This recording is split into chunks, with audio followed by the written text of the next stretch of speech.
Sejam muito bem-vindos. Vocês estão no programa Saúde Master de número 75. É isso mesmo, 75 programas levando a informação correta e que salva vidas. Vamos para os nossos artifícios de interação, já agradecendo a todos que estão trabalhando nesse momento. Nós estamos aqui ao vivo e notem, os senhores, as senhoras, hoje o Facebook está transmitindo agora ao vivo para todo mundo, o YouTube também, no endereço que aparece aí agora na nossa taja, TV Master Play, e no endereço da internet para todo o planeta em tvmaster.tv. O código QR está sempre aparecendo aí e irá aparecer no decorrer dos 2 blocos do programa. É bem fácil, todo mundo está utilizando. É só apontar a câmera do seu celular para o código QR, ele vai remeter automaticamente aqui para a bancada, mais precisamente para o WhatsApp, e você vai poder interagir com uma pergunta, com uma dúvida. O nosso programa é de inteira utilidade pública. E temos mais outros aditivos de comunicação. Sempre eu tenho perguntado aqui, e isso se tornou uma frase conhecida, eu posso dizer, em toda a Paraíba, em todo o Brasil, quando eu pergunto: e aí, doutor? Ou então, e aí, doutora? E eu passei a registrar, vamos dizer assim, esses domínios. Vocês já estão observando agora aí na tela cheia, já agradecendo ao Gil, todas as pessoas que estão trabalhando agora, a Verônica Amorim na produção. Notem aí, o primeiro indicativo por extenso, iaidoutora.com, e o outro, iaidoutor.com. É bem fácil, interessante e também inovador. Se você pegar agora o seu navegador, não importa, no seu celular, no seu PC, teste. Se você digitar aí, colocar iaidoutora.com ou então iaidoutor.com, ele vai também levar direto para o WhatsApp. É isso mesmo. E aí poderemos interagir também. É o programa de saúde da TV brasileira com o maior tempo de duração, 1h30, em 2 blocos, e sem dúvida, é o programa que tem a maior interação do Brasil com o público. Eu posso dizer até do mundo, porque essa interação que os senhores, as senhoras acabaram de saber, de conhecer, ela realmente é inédita. E isso tudo para levar a informação correta, a informação da ciência, a informação que salva vidas. Eu tenho outra tela, por favor, na sequência, eu queria que o Gil mostrasse. É lógico que foi um momento importante, né? Que foi a primeira pessoa a ser vacinada aí contra a Covid, e eu sempre costumo ressaltar, apesar da gravidade do momento, apesar de uma situação tão complexa que estamos vivenciando, mas o Brasil já está perto de 8 milhões de curados da Covid.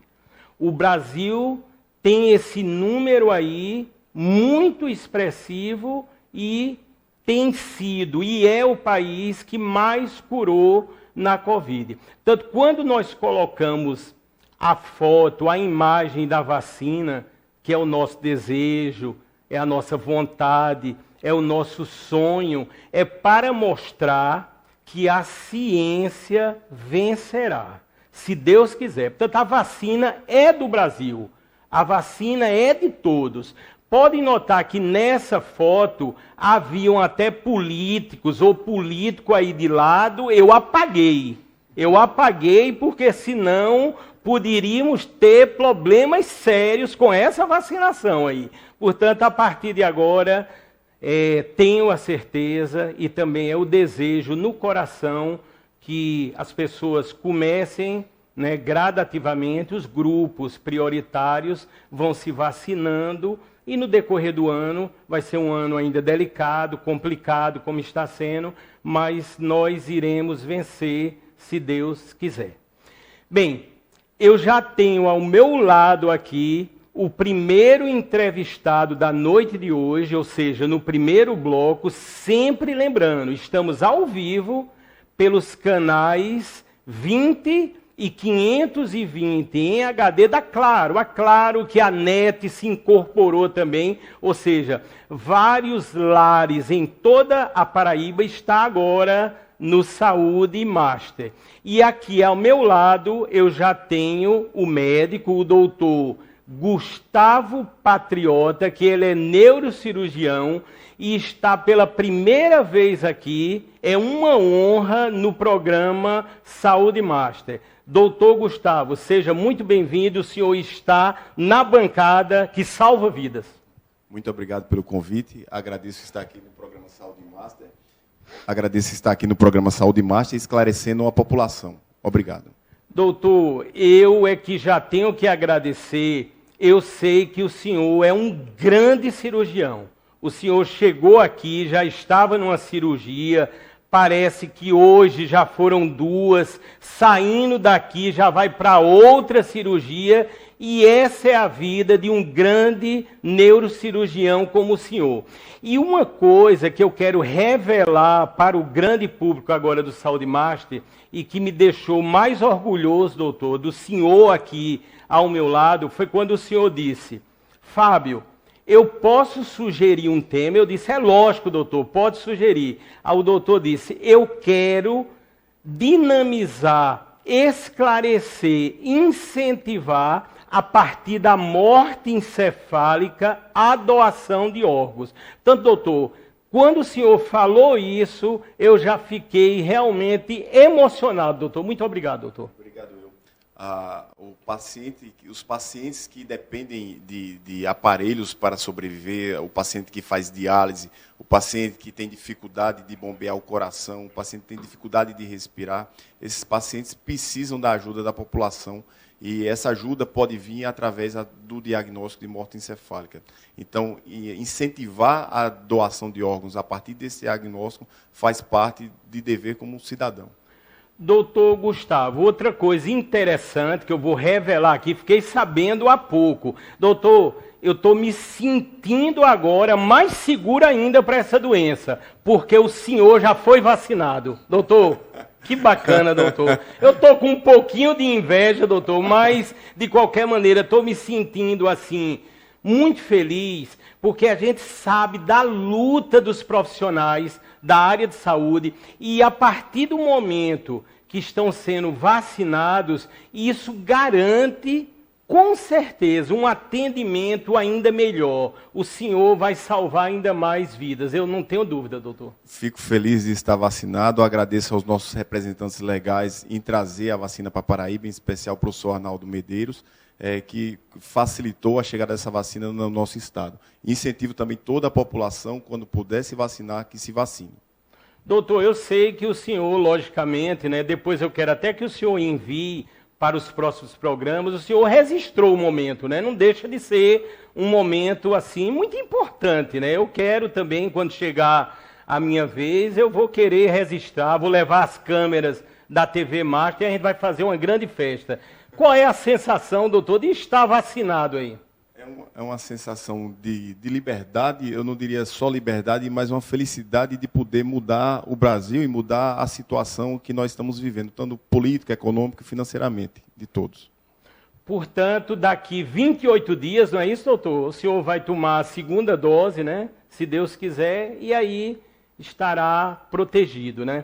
E vamos começar. É lógico que, de início, nós vamos abordar um tema delicado, mas tem que ser abordado. Nós vamos falar de morte, mas essa morte que pode trazer e trará várias vidas através da doação de órgãos. Portanto, a primeira pergunta que eu vou fazer ao doutor Gustavo é justamente, doutor, no âmbito da morte encefálica, eu li que no Brasil os protocolos são bem adequados, bastante rígidos e coerentes. Como estamos nessa análise para o momento em que se diz houve realmente uma morte encefálica? E aí, doutor? Nosso protocolo de morte encefálica é um dos melhores do mundo. Ele é um protocolo conservador e seguro. Então, a partir do momento que você fecha um protocolo de morte encefálica, aquele familiar pode ter toda a credibilidade que o paciente realmente faleceu do ponto de vista neurológico. E para o nosso Conselho Federal de Medicina, isso é entendido como morte. Tá? Mesmo que o coração pulse, que o ventilador ajude o paciente a respirar, mas esse paciente tem um diagnóstico de morte. Então, é um protocolo seguro e que todos podem confiar. Doutor, à medida, obviamente, que o senhor foi falando, e ainda serão mostradas outras imagens, é lógico, eu queria que o Gil voltasse a dividir aí comigo e com o doutor, e essas imagens, se possível. Doutor, isso são análises, creio, para se constatar a morte encefálica. É isso, doutor? Isso. O slide, ele evidencia uma avaliação do tronco cerebral. Nós temos uma avaliação de uma parte superior, chamada mesencéfalo, de uma parte do meio, chamado ponte, e de uma parte inferior, chamado bulbo. Quando você avalia essas três regiões do tronco cerebral, e essas três regiões elas não têm reflexo, então o tronco cerebral ele não está funcionando, não está despertando o encéfalo, e o paciente pode estar em diagnóstico de morte encefálica.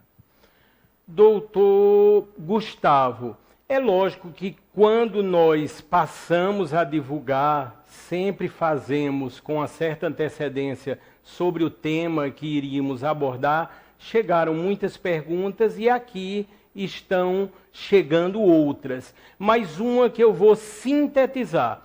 Doutor, quando é constatada essa morte encefálica, depois de toda a análise, né, depois de todos os testes, esse fato é considerado irreversível. É isso mesmo, doutor? Isso. A morte encefálica ela é irreversível, é um dos critérios. Você só abre um protocolo de morte encefálica quando o paciente tem uma lesão neurológica de causa irreversível. Se há reversibilidade, se o paciente pode ser tratado, o protocolo da morte encefálica ele não é iniciado. Então, a partir do momento que você inicia o protocolo, você já tem de antemão que o paciente tem um processo neurológico irreversível. E daí você vai avaliar se o paciente entra nos critérios brasileiros do diagnóstico de morte encefálica. Doutor Gustavo Patriota, eu tive lendo que, creio, o Brasil ele é bem avançado nessa metodologia, nessa sistemática de constatação da morte encefálica, que isso vem a variar em alguns outros países. Eu fiquei lendo e fiquei sabendo também que há uma tentativa, não sei se será fácil, de unificar a título mundial esses procedimentos. Qual a opinião do senhor nesse aspecto, doutor? Esse é um grande desafio que nós temos no Brasil e no mundo, para que um diagnóstico de morte encefálica que seja feito aqui no Brasil seja o mesmo que seja feito nos Estados Unidos, seja o mesmo que seja feito na Alemanha. Atualmente nós não temos essa unificação e no ano passado foi tentado iniciar essa iniciativa de unificar o protocolo da morte encefálica no mundo. O nosso protocolo brasileiro, como lhe falei, ele é conservador, ele exige a realização de 2 exames clínicos e de um exame complementar.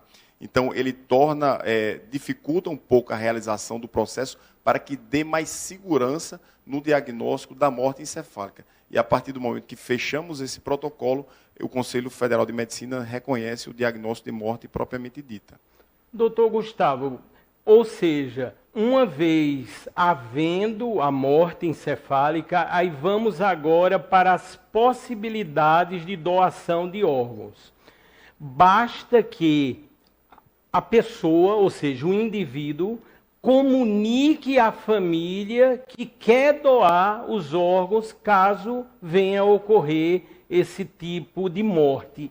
É por aí, doutor, ou seja, a comunicação inicial basta que seja verbal. E aí, doutor? É difícil esse diálogo na família. As pessoas não pensam na sua ausência e o que fazer na sua ausência. Então, conversar com os familiares legais, responsáveis legais, sobre o que fazer caso aconteça as lesões neurológicas agudas que cursem com morte encefálica, se o paciente quer ser doador ou não quer ser doador. Obviamente, vai depender, mesmo que ele queira ser doador, se o representante legal disser que não, vai valer a opinião do representante legal, a não ser que ele deixe algo registrado em cartório. Tá? Mas exibir esse desejo é importante para que os familiares possam realizá-lo. Quer dizer, doutor, que bastaria ou basta agora as pessoas que estão assistindo, lógico, o programa, ele, vamos dizer, agrupa várias famílias, né, no momento que estão aí nos diversos lares, basta que um dos componentes ou qualquer pessoa olhe agora para um familiar e diga: eu quero ser doador, essa é a minha vontade. Esse seria, doutor, o caminho inicial dessa história? Sim, porque a partir do momento que você fala que doa órgãos, você está salvando vidas e distribuindo a alegria a alguma grande parte da população que está dependendo de órgãos para viver. Assim, eu já vou dizer agora para a minha família, para a família César, eu sou doador, viu, doutor? Já está sabendo. E o Muito senhor, obrigado. doutor? Acho que o senhor Eu é sou doador, doador. também. Também é doador, né? Ou seja, é um ato realmente de amor, além de tudo, e de consciência, num momento, sabemos, né? Num momento muito difícil, muito delicado, e já começam a chegar as perguntas, doutor. Doutor, uma que está chegando aqui, com essa pandemia, infelizmente, algumas pessoas, não me refiro à Covid, passaram a ter várias enfermidades em casa que levaram ao óbito.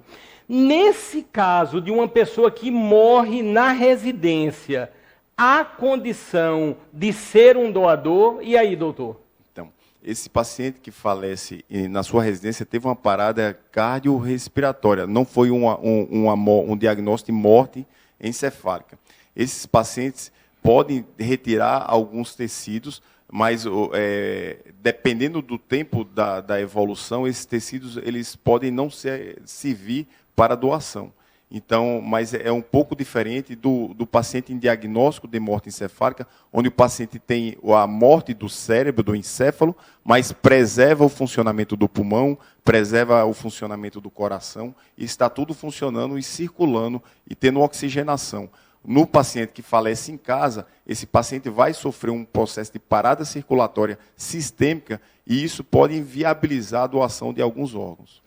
Doutor, há um tempo, creio, entre um exame e outro para constatar a morte encefálica. E nesse procedimento, o Brasil avançou muito a partir, creio, que das leis e os incrementos a essas leis. Como é que o senhor vê esse tempo e que tempo é esse de análise até que se dá o resultado de uma morte encefálica, doutor? Nós melhoramos muito na nossa atualização de protocolo em 2017. Nós modificamos no paciente adulto o intervalo que era de 6 horas para apenas 1 hora. Então, nós abrimos um exame clínico, com 1 hora podemos fazer o segundo exame clínico e precisamos de um exame complementar, que não precisa ser necessariamente nessa sequência. Tá? Mas esse intervalo de 1 hora nos facilitou muito em fechar rapidamente o protocolo para que a manutenção de órgãos fosse facilitada. Então, você fecha um protocolo de morte cefálica e você tem uma resposta da família a favor da doação, a central de transplante já é acionada e o processo de transplante e doação de órgãos já se inicia. Então, antigamente, demorava muito a dar esse start e prejudicava a qualidade dos órgãos. Doutor Gustavo Patriota, eu tive lendo, como sempre faço, e me aprofundando, e essa pandemia trouxe vários momentos e vários fatores adversos, inclusive na área dos transplantes. Nós vamos observar agora, eu queria que o público olhasse, analisasse com muito critério. Nós temos um gráfico, esse gráfico vai mostrar agora a todos o impacto durante a Covid em relação ao transplante de alguns órgãos. Vejam, por favor, aí, que realmente a coisa é séria.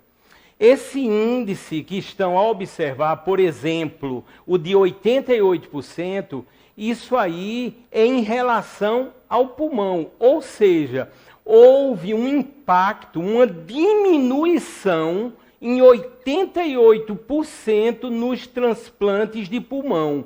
E por aí vai na escala que todos estão a observar no momento. Isso é muito interessante. Ou seja, córnea, 81% foi a queda no número de transplantes, e por aí vem. Coração, 51%, rim, 46%, pâncreas, 42%, e lá o fígado, com 34%. E aí vem a minha pergunta ao doutor Gustavo, que é a pergunta e foi a pergunta de vários e vários telespectadores.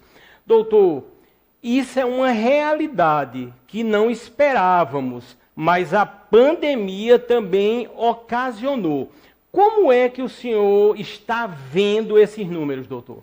Nós temos algumas explicações para essa diminuição na doação de órgãos. O diagnóstico da morte encefálica ele foi prejudicado, visto que alguns pacientes em ventilação mecânica e portadores de Covid, eles não foram realizados o diagnóstico, porque esses pacientes poderiam contaminar a equipe na unidade de terapia intensiva.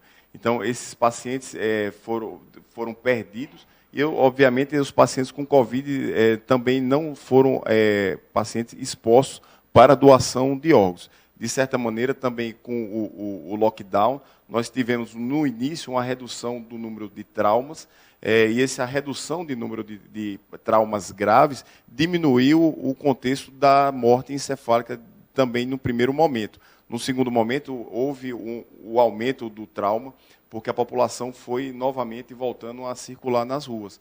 Mas, em grande parte, o Covid ele atrapalhou o diagnóstico da morte encefálica e a conclusão de alguns protocolos. E daí houve prejuízo nessa doação de órgãos de uma maneira geral. Doutor Gustavo Patriota, neurocirurgião. Doutor, estão chovendo aqui de perguntas, porque as perguntas agora elas se ampliaram, né? Elas vêm pelo código QR e também agora basta colocar aí, pode testar, você coloca por extenso, e aí doutor.com, e automaticamente vai cair também aqui no WhatsApp e a gente vai interagir de alguma forma no decorrer desse primeiro bloco do programa. Doutor, aqui tem uma coisa bem óbvia, mas lógico, eu vou perguntar. As pessoas que estão morrendo vítimas de Covid, obviamente essas pessoas não podem de nenhuma forma serem doadores. Não é isso, doutor? É difícil fechar um protocolo num paciente vítima de Covid. O paciente vítima de Covid está com uma dificuldade muito grande na sua ventilação mecânica, é um paciente que está desaturando, e um dos pré-requisitos do diagnóstico da morte cefálica é fazer um teste da apneia. É muito difícil concluir um teste da apneia no paciente Covid. Mesmo com risco de contaminação do ambiente, esse paciente ele desatura o pulmão de uma maneira muito rápida e você não consegue atingir os parâmetros necessários para fazer o diagnóstico da morte encefálica. Em relação à doação, a qualidade dos órgãos do paciente COVID ela está comprometida de uma maneira sistêmica. O paciente que tem uma doença COVID que entra num diagnóstico de morte encefálica, geralmente ele tem um comprometimento grave do pulmão, comprometimento grave dos rins, comprometimento grave do coração. A doença é sistêmica. A qualidade do órgão não vale a pena para ser doada. Doutor Gustavo, neurocirurgião, eu queria, Gil, essa foto, essa imagem anterior, foi que o doutor me passou, ela está atualizada, né? Esse aí é justamente a relação da lista de espera para transplantes aqui na Paraíba. Eu já quero dizer assim que a Paraíba ganhou até prêmios em relação aos transplantes, ou seja, a Paraíba é uma referência. Agora, há uma lista e eu queria que o doutor enfatizasse sobre essa lista para o nosso grande público agora, doutor. Essa lista, apesar de você ver números pequenos, tipo coração 4, mas imaginem que é uma dificuldade muito grande você conseguir 4 corações, porque existe uma necessidade de compatibilidade de órgãos do doador e do receptor. Então, apesar do número parecer pequeno, esse número ele é muito difícil de ser alcançado. Então, quanto mais pessoas dialogando e levantando a bandeira da doação, maior a chance de doação e dos receptores de órgãos propriamente dito. Obviamente, há algumas listas maiores, a lista de espera de rins, você veja a importância de saúde pública, o paciente hipertenso, o paciente diabético que cursa com insuficiência renal, e a insuficiência renal crônica, o paciente dialítico vira realmente um problema grave, o paciente fica ligado a uma máquina de diálise o dia inteiro. Então, a rotina de alguns pacientes ela é muito pesada. Imagine todo dia precisar estar presa a uma máquina de diálise. Então, a partir do momento que você doa um rim, você tira esse paciente dessa sua limitação e melhora a qualidade de vida dessa população. Então, a nossa lista de espera, eu diria que não é das maiores do país, e agradeço ao nosso diretor da Central de Transplante, doutor Luiz Gustavo, por estar fazendo esse belíssimo trabalho. Doutor Gustavo Patriota, ainda nessa, por favor, Gil, nessa imagem aí, doutor, vou me arriscar aqui na minha leitura, a gente está vendo ali coração 4 na fila de espera, é isso, né? Isso. Doutor, estou achando que agora só são 3, porque houve uma cirurgia do coração agora na semana passada, creio. E aí, doutor? Isso, houve um transplante de coração semana passada, então essa lista realmente diminui para 3. Então, esse ano começamos bem os transplantes na Paraíba e, graças a Deus, espero que a redução do número de casos Covid, o aumento de número de diagnóstico e doação propriamente dita, melhore o resultado dessa nossa lista. Doutor, estou atualizado, viu, doutor? Já diminuí a lista ali, né? Programa Saúde Mais, que coisa boa, é muito, assim, importante isso. Inclusive, daqui a pouco nós vamos mostrar imagens, viu, desse transplante aí de coração, né, que salvou mais uma vida e um gesto de amor. E essa é a intenção. Eu acho que o que está faltando muito entre os homens, principalmente nessa pandemia, é amor. Nós estamos precisando de união, de amor. O momento realmente é muito difícil. E falando de amor, eu vou colocar a próxima foto, que eu acho que muitas pessoas vão lembrar dessa palavra. Eu queria que colocasse a foto de Gugu Liberato. Eu quando vejo o Gugu, eu vejo com muita saudade. Assim, eu acho que o trabalho dele é único, né? Tem pessoas que na vida são únicas, né? Quando a gente pensa num Silvio Santos, por exemplo, são pessoas que vão passar por aqui, mas serão únicas. Eu acho que Gugu, eu tenho certeza disso. Por que Gugu está aí? É lógico que está ligado aos transplantes, e eu vou perguntar aqui ao doutor Gustavo. Doutor, quando ocorreu a morte encefálica do Gugu, aí nós ficamos até impactados que a mídia começou a dizer: os órgãos que o Gugu doou podem ter beneficiado até 50 pessoas. E aí, doutor? Então, se ele se considera doador, você pode retirar até esse número máximo de órgãos. Obviamente, alguns pacientes, alguns órgãos vão estar prejudicados e a central vai optar por não receber aquele órgão propriamente dito. Mas podemos chegar até esse número de órgãos em um único paciente. Ah, interessante, doutor. Quando eu estava fazendo as minhas leituras, né, noturnas, principalmente para o programa. Aí quando eu estou lendo, doutor, a maioria dos assuntos ligados com doação de órgãos no Brasil, aí sempre fala, um doador pode beneficiar até 8 pessoas e por aí vai. Aí quando eu olho 50, aí esse número eu achei assim bem substancial. Aí eu tenho outra imagem, creio, na sequência, que mostra os órgãos aí, creio, que no caso aí do Gugu, eles foram doados. Notem que a relação é grande, né? Tem aí o coração, pulmão, fígado, rim, pâncreas, intestino, mas notem também córnea, e aí vem detalhes interessantes que o doutor vai falar. Ossos, pele, válvulas cardíacas e tendões. E aí, doutor?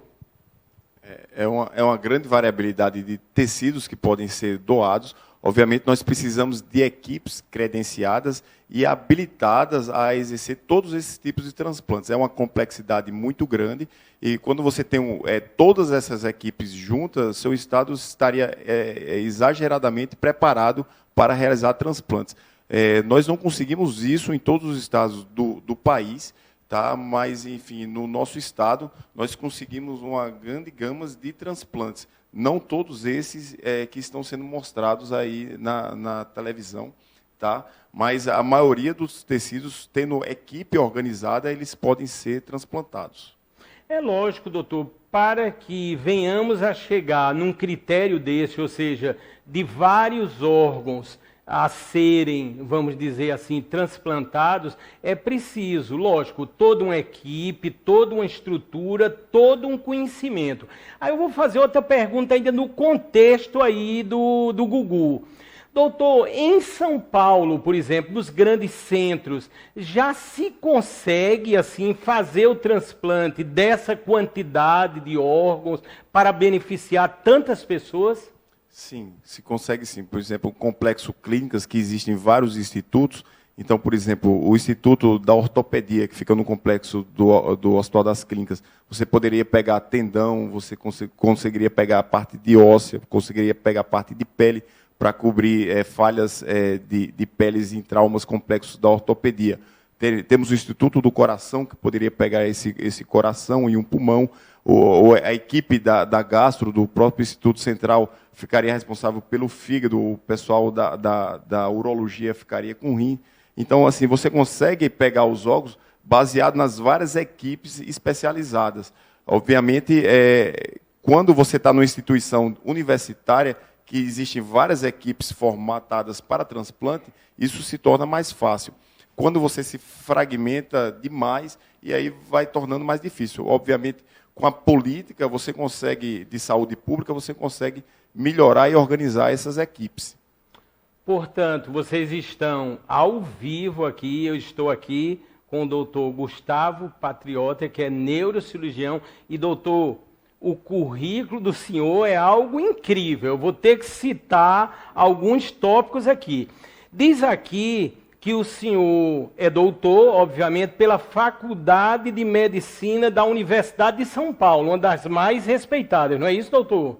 Isso. Eu fiz o meu doutorado na Universidade de São Paulo. Em 2017 foi a conclusão do meu doutorado, mas antes disso me formei neurocirurgião no IANSP, no Hospital Servidor Público de São Paulo, onde fiz minha tese de mestrado. Então, me orgulho da minha formação no IANSP e de minha passagem na Faculdade de Medicina da USP. E aqui também tem que o senhor é coordenador do serviço de neurocirurgia do Hospital de Emergência e Trauma Senador Humberto Lucena, que é uma referência, tenho certeza. Isso. Tenho essa missão desde 2012, também trabalho com muita felicidade junto à nossa diretoria, na pessoa do Dr. Laércio, diretor-geral. E estou muito feliz de coordenar uma equipe de quase 30 neurocirurgiões do estado da Paraíba nesse hospital. E, além de tudo, o doutor é membro do grupo de Doppler transcraniano da Central de Transplante do estado da Paraíba. Motivo também da nossa entrevista, não é isso, doutor? Isso. esse é o motivo da nossa entrevista e também fico muito feliz de participar dessa central de transplante com essa metodologia, que é o Doppler transcraniano, que ajuda a salvar vidas e doar órgãos. Nós vamos agora enfocar as doações na Paraíba. Vamos para a nossa realidade, porque nesse aspecto, além de uma referência, né, baseada em todo o trabalho do governo do Estado, através dos hospitais de referência, nós começamos, vamos dizer assim, o ano bem, a título de doação. Portanto, eu quero, por favor, que a produção coloque a primeira foto aí. Eu creio que foi a primeira doação desse ano. Está aparecendo aí, podem observar. A Paraíba realiza o primeiro transplante de coração do ano de 2021. Doutor, eu tive lendo isso aí, foi no caso, um acidente de moto, não é? Lá em Campina Grande, né? Infelizmente houve um acidente, mas a partir daí ele foi um doador e serviu para salvar várias vidas. Não é isso, doutor? Participar do diagnóstico de morte encefálica nos deixa felizes quando há doação. Eu como neurocirurgião, adoro fazer o diagnóstico, o protocolo, para você ter a certeza que aquele tecido cerebral ele não está funcionando. Mas, obviamente, isso só se transforma em alegria para alguns familiares através da doação e a partir da que a família fala sim. Então, essa beleza que é a doação, esse ato de amor, torna a população feliz, mas precisa do sim do responsável legal por esse paciente. Eu queria ainda com o doutor a próxima foto, por favor. Essa foto aí é a segunda doação que ocorreu. Essa doação já foi aqui no Hospital de Trauma aqui de João Pessoa, que o doutor está lá. Eu creio que o doutor vai sair daqui para uma outra cirurgia. Já estavam ligando quase agora há pouco para o doutor. E doutor, é essa vida, né, doutor, de um cirurgião? A vida do cirurgião é um pouco dinâmica. E entre cirurgias e parte de avaliação de pacientes graves, esses resultados de cirurgias, resultados de doação, do processo de avaliação desses pacientes, é o que traz a felicidade para o ato médico e para a vocação médica, propriamente dita. Vamos para a terceira imagem, por favor. Foi a terceira doação desse ano ainda, creio que está aí a próxima imagem, talvez. E temos também na sequência, deve ter havido algum problema, mas já tivemos uma terceira doação e também, vamos dizer assim, uma quarta doação, está aí. Foi realizada também aqui no Hospital de Trauma de João Pessoa. E a quarta doação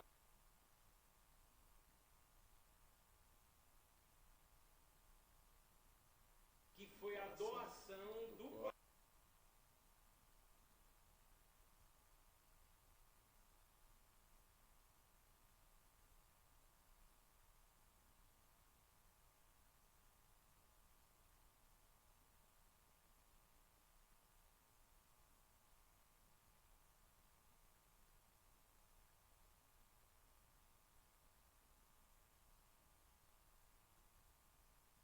Às 7 horas da noite, nós concluímos no Hospital de Emergência e Trauma um diagnóstico de morte encefálica.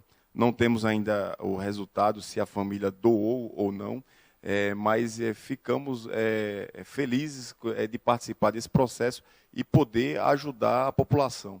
Obviamente, cada familiar vai ter sua resposta sim ou não, nós devemos respeitar essa decisão da família, mas a resposta sim vai ajudar muitas pessoas e elas precisam entender isso. Vocês estão no programa Saúde Master, nós estamos aqui ao vivo, aqui na TV Master, pelos canais 20 e 520 da NET em HD. E a partir desse momento, vocês vão observar aí, essas são imagens aí de transplantes, né, realizados, e teve também a doação, como já falamos aí, do transplante do coração.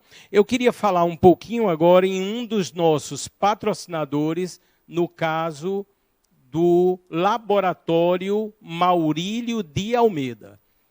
O Laboratório Maurílio de Almeida é uma referência.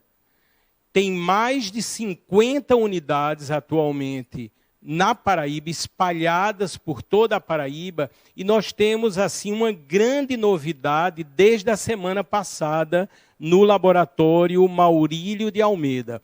Ou seja, é o aplicativo do Laboratório Maurílio de Almeida. Vocês estão observando aí, é gratuito, logicamente.